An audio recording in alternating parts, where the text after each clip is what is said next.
Kutoka uwanja wa Taifa hivi sasa ni mida saa 2 kamili, saa 2 kasoro. Ni leo tarehe 16 mwezi wa 3 mwaka 2025. Mkurugenzi mkuu wa mashindano ya Al Hikma Foundation miaka 25 ni huyu hapa, Sheikh Nuruddin Kishki. Kuna lipi la kuiambia dunia? Haya mashindano ni the greatest intercontinental Holy Qur'ani competition, mashindano makubwa zaidi ya Qur'ani tukufu ya mabara yote ulimwenguni.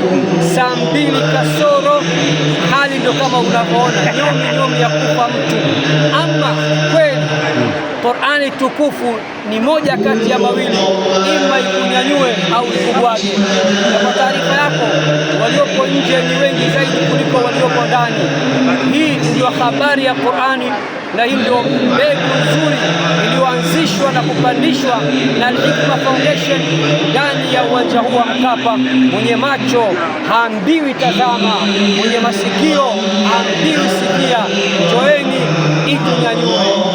Yote kwa yote, mkurugenzi, kuna surprise yoyote leo imeandaliwa kwa ajili ya watazamaji?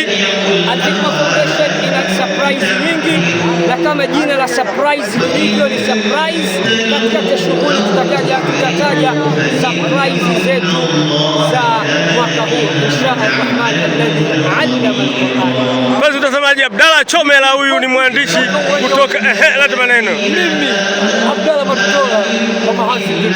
Shukrani.